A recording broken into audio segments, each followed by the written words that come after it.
முதலமைச்சராக பொறுப்பேற்ற முதல் நாள் முதலமைச்சர் போட்ட முதல் கருத்தை கொண்டிருக்கக்கூடிய மகளிருக்கான விடியல் பயண திட்டம் தான். கட்டணங்கள்லாம் பயன்படுத்திட்டார்.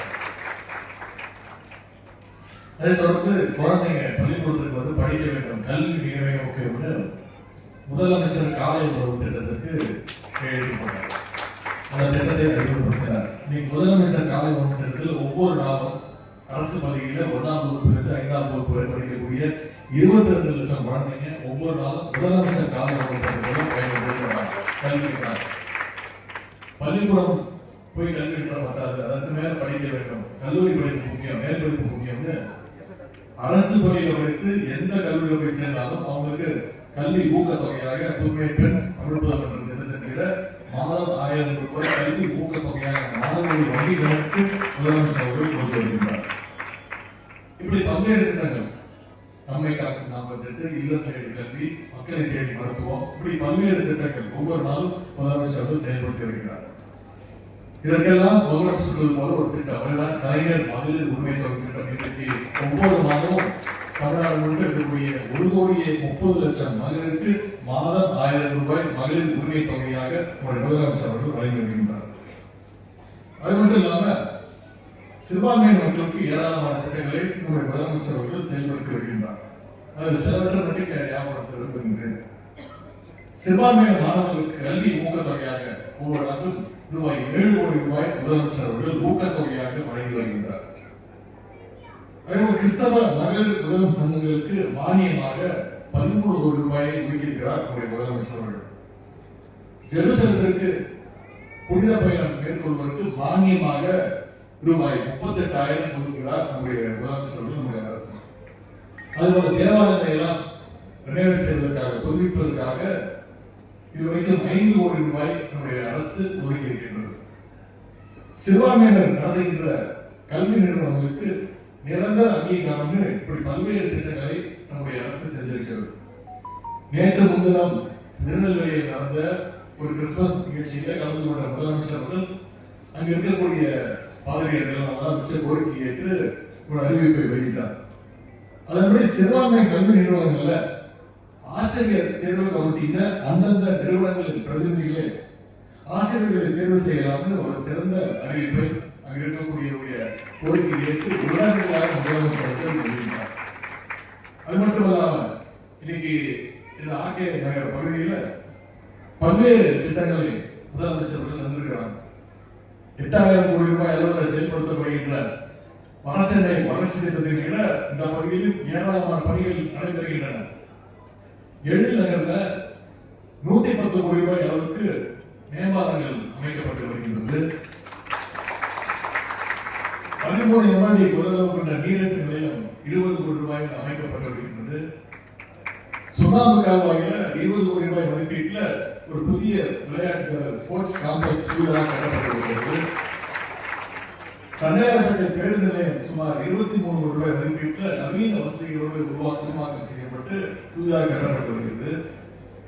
ஏரி கோயில் பகுதியிலும் 20 கோடி ரூபாய் மதிப்பீட்டில் புதிய ஸ்போர்ட்ஸ் காம்ப்ளெக்ஸ் அங்கேயும் கட்டப்பட்டு வருகிறது.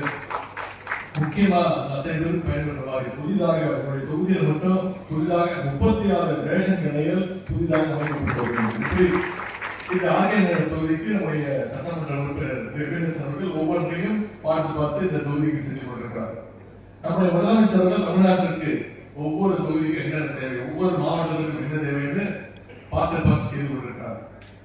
இப்படி நம்முடைய அரசு, நம்முடைய முதலமைச்சர் அவர்கள் கொண்டு வர திட்டங்களால் தான் இன்னைக்கு 11.19% வளர்ச்சியோடு 11.19% வளர்ச்சியோடு இன்னைக்கு பொருளாதார வளர்ச்சியோடு இன்னைக்கு இந்தியாவிலே நம்பர் 1 மாநிலமாக, நம்பர் 1 ஸ்டேட்டாக நம்முடைய தமிழ்நாடு. ஆனால் இதையெல்லாம் பார்த்துதான் இன்னைக்கு ஒன்றிய பாஜக அரசு நம்முடைய தமிழக அரசு தமிழ்நாட்டு மக்களுக்கு பல்வேறு வகையில இடைஞ்சல்கள் கொடுத்துட்டு இருக்காங்க. புதிய கல்விக் கொள்கைன்னு கொண்டு வராங்க, நியூ எஜுகேஷன் பாலிசி. இந்த புதிய கல்விக் கொள்கையை ஏற்றுக்கணும்னா அது என்ன இருக்கு, மீண்டும் அவங்க இரட்டை அடிச்சா இந்தி திணிப்பை மீண்டும் தமிழ்நாட்டு மக்கள் மேல திணிக்க முயற்சிக்கிறாங்க. மீண்டும் சமஸ்கிருதத்தை நம்ம மேல திணிக்க முயற்சிக்கிறாங்க. மீண்டும் குலக்கல்வி திட்டத்தை தமிழ்நாட்டு மக்கள் மீது திணிக்க முயற்சிக்கிறாங்க. இந்த புதிய கல்விக் கொள்கை திட்டத்தை அறிமுகப்படுத்தும் போது முதல்ல எதிர்த்தது நம்ம இந்தியாவிலேயே முதல் மாநிலம்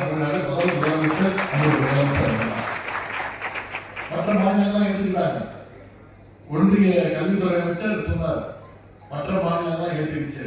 தர்மேந்திர பிரதான் அவர்கள் சொன்னார், மற்ற மாநிலம் தான் ஏற்றுக்கிச்சு, தமிழ்நாடு மட்டும் ஏற்றுக்க மாட்டேங்குது.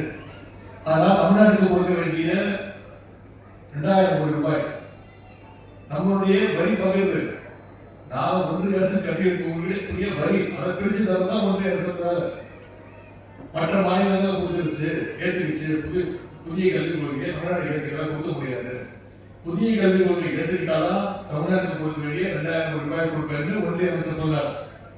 நம்முடைய முதலமைச்சர் அவர்கள் சொன்னார், நீங்க புதிய கல்விக் கொள்கை மூலமா மீண்டும் இந்தியை கொண்டு வரீங்க, மீண்டும் சமஸ்கிருதத்தை தமிழ்நாட்டுக்குள்ள தெரிவிக்க முயற்சிக்கிறீங்க. 2000 கோடி இல்ல, நீங்க 10,000 ரூபாய் கொடுத்தாலும் எந்த நேரத்திலையும் தமிழ்நாட்டுக்கு மீண்டும் புதிய கல்விக் கொள்கையை என்னால் ஏற்றுக்க முடியாதுன்னு சொன்ன ஒரே முதலமைச்சர் நம்முடைய முதலமைச்சர் அவர்கள். இன்னைக்கு மற்ற மாநில முதலமைச்சர்கள் இதை பாராட்டுறாங்க.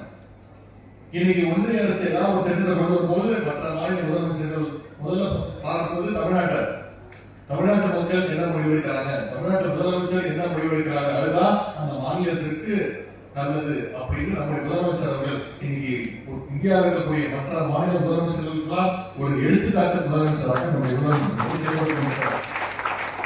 அது மட்டும் இயேசுடைய வாழ்க்கையில நாம் இன்னொன்று கற்றுக்க வேண்டிய மிக முக்கியமான விஷயம் ஷேரிங். நம்மகிட்ட இருக்கிறத பகிர்ந்து அனைவருக்கும் ஈக்குவலாக கொடுப்பார். ஆனா ஒன்றிய அரசுக்கு பிடிக்காத ஒரே வார்த்தை ஷேரிங். தமிழ்நாட்டில இருந்து அதிக அளவுல நாம் வரி கட்டுறோம், ஆனா அந்த வரியை பகிர்ந்து கொடுக்குறாங்கன்னு பாத்தீங்கன்னா அது கொடுக்கிறது கிடையாது. தமிழ்நாட்டுக்கு எந்தெந்த வகையிலாம் தொல்லை கொடுக்க முடியும், இடையூறு கொடுக்க முடியும்னு ஒவ்வொரு நாளும் நம்முடைய நிதியையும் பகிர்ந்து கொடுக்க ஒன்றிய அரசு தவிர்க்கின்றது. திராவிட மாடல் அரசுக்கு இருக்கக்கூடிய உங்களுடைய ஆதரவு, மக்கள் செல்வாக்கு, இதையெல்லாம் பார்க்கும்போது ஒன்றிய அரசுக்கு கோவப்படுது. டீலிமிட்டேஷன் கொண்டு வராங்க. 39 தொகுதியை எப்படியாவது குறைக்கணும், மாநில உரிமைகளை குறைக்கணும்னு செயல்பட்டு இருக்காங்க. இப்ப சமீபத்தில் எஸ்ஐஆர் திட்டத்தை கொண்டு வந்து செயல்படுத்துறாங்க. இந்த எஸ்ஐஆர் திட்டம் வரும்போதே நம்முடைய தலைவர் முதலமைச்சர் சொன்னார், இவ்வளவு குறுகிய காலத்துல செய்ய முடியாது. பீகார் மாநிலத்தில் பல்வேறு லட்சக்கணக்கான வாக்குகளை நீக்கிருக்கீங்க, குறிப்பா இஸ்லாமியர்கள், சிறுபான்மையினர், கிறிஸ்தவர்கள் வாக்குகளை நீக்கிருக்கீங்க, பிற்படுத்தப்பட்ட அவங்களோட வாக்குகளை நீக்கிருக்கீங்க. உங்களுக்கு தெரியும், நீங்க என்ன செஞ்சாலும் சிறுபான்மையினுடைய வாக்கு, கிறிஸ்தவர்கள் பாஜகவுக்கு வாக்களிக்க மாட்டாங்கன்னு தெரிஞ்சே அவங்க வாக்குகளை நீக்கிறீங்க. இன்றைக்கு அது நடந்திருக்கு. 2 நாட்களுக்கு முன்பு வரைவு பட்டியல் வெளியிட்டாங்க. தமிழ்நாடு கிட்டத்தட்ட 97 லட்சம் வாக்குகளை நீக்கிருக்காங்க. சென்னையில மட்டும் 14 லட்சம் வாக்குகள் நீக்கப்பட்டிருக்கு.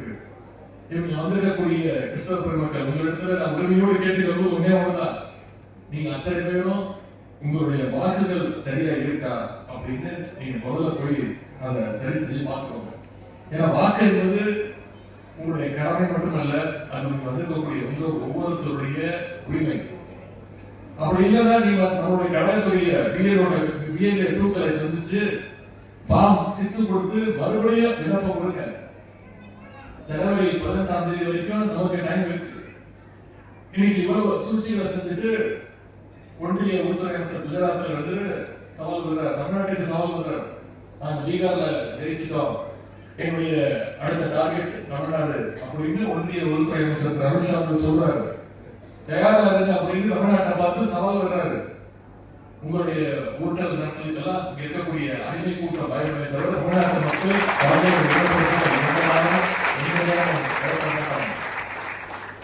பீகார்ல, உத்தரப்பிரதேசத்துல, மத்திய பிரதேசத்துல நீங்க வடநாட்டுல நீங்க ஜெயிக்கலாம், ஆனா உங்களுடைய பொறுப்பு என்னைக்குமே தமிழ்நாட்டுல. தமிழ்நாட்டுக்கு ஒரு தனி அடையாளம் இருக்கு, தனித்துவம் இருக்கு. நாங்க கிறிஸ்துமஸ்க்கு கேக் வெட்டி இஸ்லாமியர்கள் கொடுப்போம், ரம்ஜான் அன்னைக்கு எங்க வீட்டுக்கு பிரியாணி வந்தா நாங்க அவ்வளவுதான் கேட்போம். பொங்கல் அன்னைக்கு தமிழ்நாட்டு மக்கள் அனைவரும் சேர்ந்து ஒன்னா பொங்கலை கொண்டாடுறோம். இது தமிழ்நாட்டுக்கான பெருமை. இன்னைக்கு தமிழ்நாட்டுக்கு இவ்வளவு பிரச்சனையை செஞ்சுட்டு இருக்காங்க, அவங்க கூட யார் கூட்டணி வச்சிருக்காங்க அப்படின்னு உங்களுக்கு தெரியும். பழைய அடிமையோடு சேர்த்து இங்க புதிய அடிமையோடு சேர்வாங்கன்னு சங்கி கூட காரணம் இருக்கு.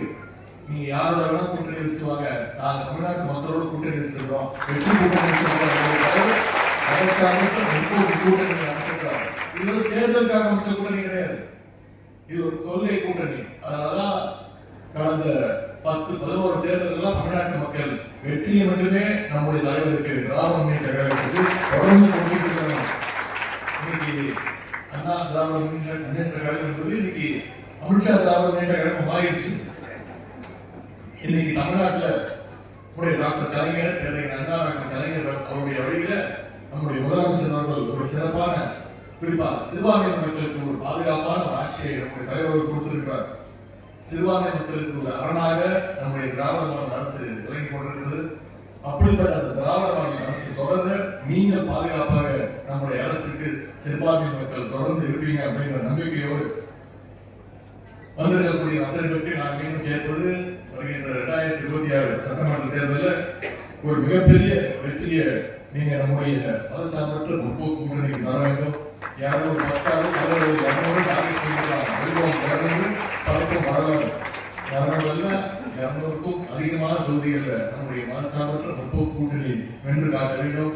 அதற்கு தொடக்கமாக இங்கே இந்த ஆகிய பகுதியில் மிகப்பெரிய வாக்கு வித்தியாசத்தில் நம்முடைய வெற்றியை நீங்கள் உறுதி செய்ய வேண்டும் என்று கூறிக்கொண்டு இந்த சிறப்பான வாய்ப்பை அளித்த மாவட்ட பொறுப்பாளர் ஆதிசேகர் அவர்களுக்கும், என்னோடு கலந்து கொண்ட அமைச்சர் சேகர்பாபு அவர்களுக்கும், நாசர் அவர்களுக்கும், இந்த நிகழ்ச்சியை சிறப்பாக ஏற்பாடு செய்திருக்கக்கூடிய மாவட்ட இளைஞர் அமைப்பாளர், உங்களுடைய சட்டமன்ற உறுப்பினர் சகோதரர் எலினேசர் அவர்களுக்கும் நன்றி தெரிவித்து அனைவருக்கும் மீண்டும் கிறிஸ்துமஸ் வாழ்த்துக்களை தெரிவித்து வாய்ப்புக்கு நன்றி விடைபெறுகின்றேன்.